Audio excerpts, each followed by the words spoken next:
Бир аз убакыт мурда Түркияда өлтүрүлгөн уйгур ишкери Айыркен Саймаити билдирген маалыматтардын негизинде журналисттик иликтөө жарык көрүп, коомчулукка желдей тарады. Анда Кыргызстандын бажы тармагындагы, мурдагы чоңдордун катыштыгы жана көмүскө жүк ташуу системасынан бажы кызматына олчойгон пара акча агылып тургандыгы көрсөтүлгөн. Ушул жылдын май айынын соңунда Азаттык Кыргызстандан чыгарылган миллиондор низе аттуу иликтөөсүн жарыялаган. Анда таталган Айыркен Саймаити кеминде 700 миллион доллардын Кыргызстандан ондогон өлкөлөргө банк аркылуу жана нактылай чыгарылып кетишине жооптуу болгон. Ишкер Саймаитинин өлтүрүлүшү кыргыз коомчулугунун 2 аптадан берки көңүл чордонунда болуп жатат. Бул туурасында түрдүү пикирлер айтылып, атүгүл кыргыз атка минерлеринин бул адам менен болгон мамилелери айтылып баштаган. Саймаитинин өлтүрүлүшүн мага байлагысы келгендер болуп жатат деген депутат Алтынбек Сулайманов парламентте бул ишти иликтөө үчүн депутаттык комиссия түзүү сунушун берди. Саймаити жөнүндө көп сөз болуп атат. Ал Саймаитинин өлүмү бүгүнкү күндө коомчулукта аябай көп мындай сырдуу, көп жаңы нерселер ачылып атат. Ошого байланыштуу депутаттарды, мени каралаган күчтөр көбөйдү. Ошол жака отвлекающий маневр деген болуп атат. Бул жерде бир кандайдыр бир күчтөр өзүнөн башка жака бургусу келип атат. Натыйжада Түркияда өлтүрүлгөн ишкер Саймаитинин иши боюнча иликтөө жүргүзүү үчүн комиссия түзүлдү. Эң кызыгы журналисттик иликтөөдө негизги адамдардын бири катары аталган Райымбек Матраимовдун агасы, жогорку кеңештин депутаты Искендер Матраимов да кирип калган. Комиссиянын мүчөсүн беките алуу үчүн айтылган депутаттардын тааныштырып кеттим, кайсы фракциядан кайсы депутаттар экенин.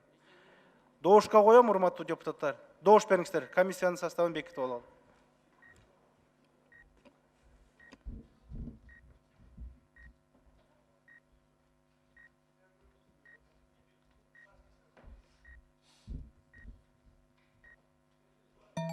Ал эми депутат Искендер Матраимов иликтөөгө көмөктөшүп, материалдарды берип турган Айыркен Саймаитиге ишенүү орунсуз экендигин гана билдирген. Жарыяланган иликтөөдө Матраимовдон тышкаруу президент Сооронбай Жээнбековдун да аты аталган. Көп өтпөй президенттин аппараты үн катып билдирүү таратты.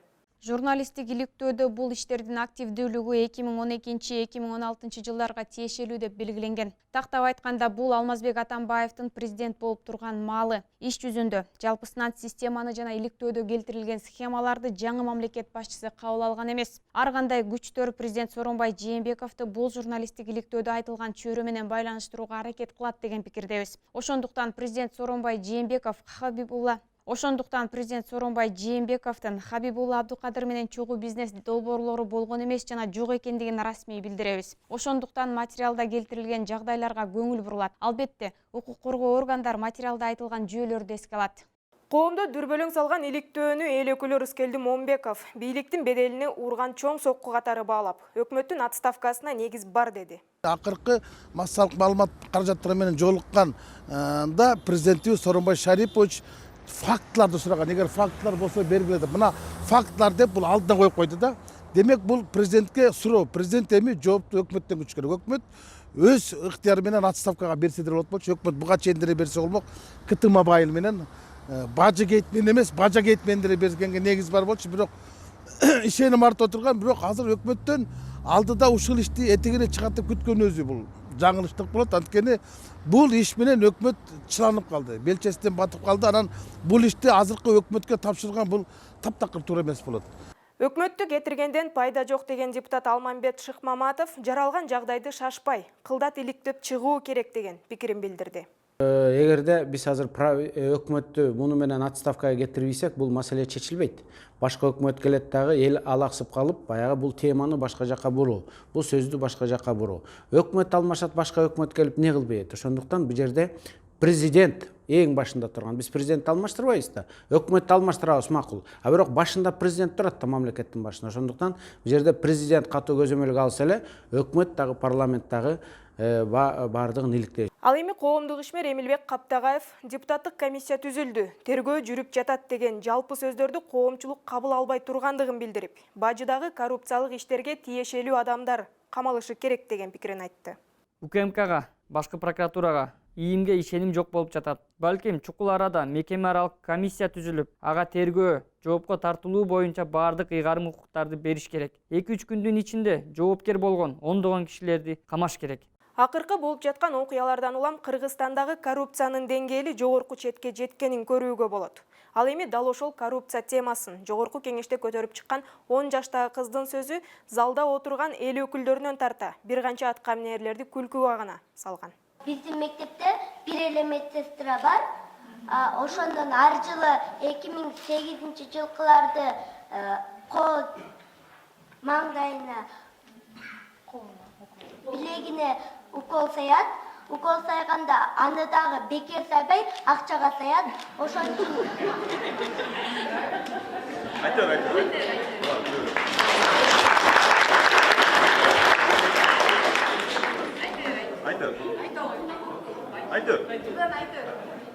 Рахмат. Жарыяланган иликтөөдөн соң коомчулукта кичинекей кызга кошулуп, ыйлай турган эле абал жаралды деген кептер айтылууда.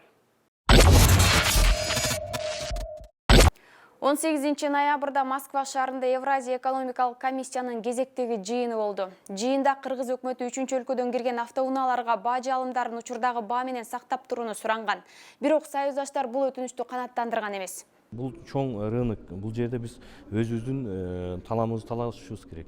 Бир жыл мурда эле аны биз ошо маселени коюшубуз керек эле. Биздин автопарк эски, биздин элибизде мүмкүнчүлүк жок. Бизге бир жылга ушундай мүмкүнчүлүк бергиле десе болмок. Тилекке каршы биздин өкмөтүбүз уктап калды бул жагына. Ал эми депутат Мирлан Маматалиев болсо, унааларды жеңил тариф менен ташып келүүгө башка мамлекеттерге мүмкүнчүлүк берилип жатат деп айтуу туура эмес. Анын айтымында ошол эле Арменияга берилген мүмкүнчүлүк Кыргызстанга да берилген.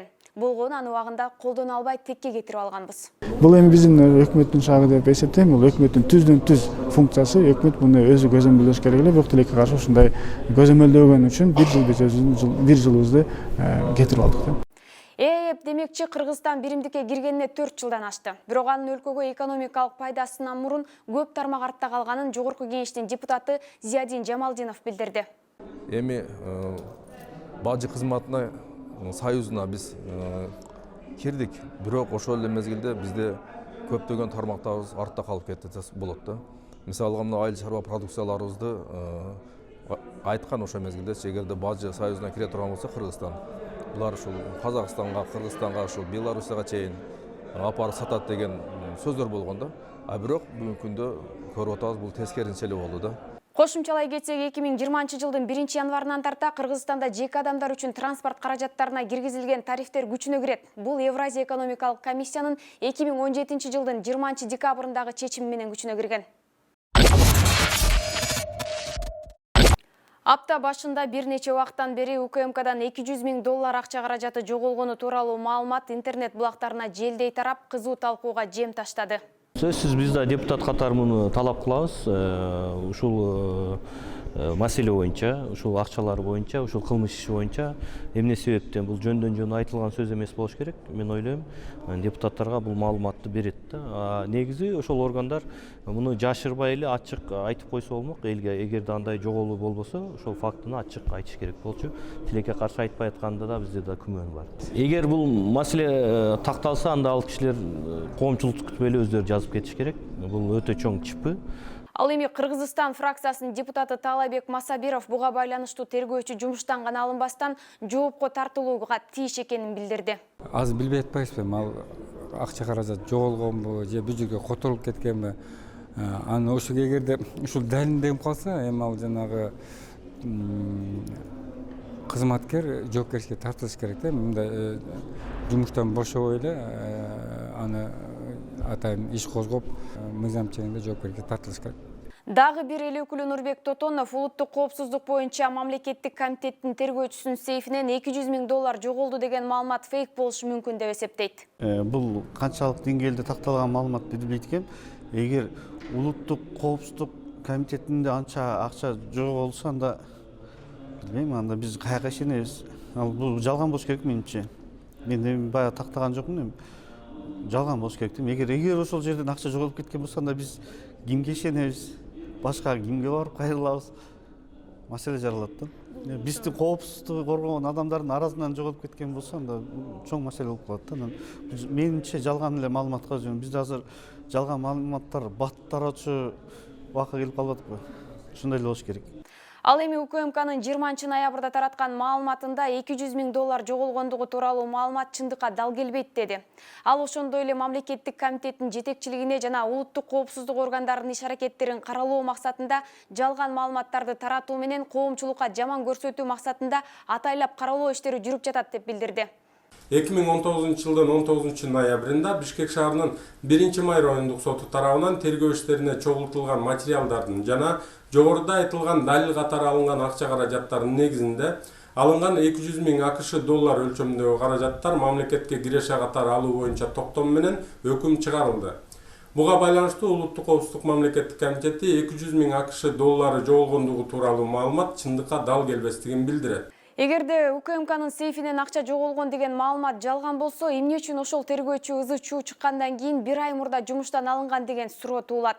Депутат Жанар Акаев УКМКнын сейфинен $200.000 жоголбосо паранын далили катары алынган акчанын сериясын номурун көрсөтүүнү талап кылды. Взятканын өзүн взяточниктер урдап кеткен бул Кыргызстанда калган болушу мүмкүн.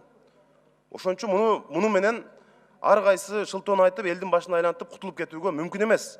Кутулууга жол жок. Ошондуктан бүгүндөн калбай улуттук коопсуздук кызматы өздөрүнүн кадыр баркын сактоо үчүн ошол жерде табылган акчаларды, жанагы вешток деп коебуз, далил заттарды коомчулукка көрсөтсүн. Мына урдалган жок. Алар эгерде ошол урдалган акчалардын ордуна башка акча коюп, ошондон кутулуп кетебиз десе, ал дагы болбойт.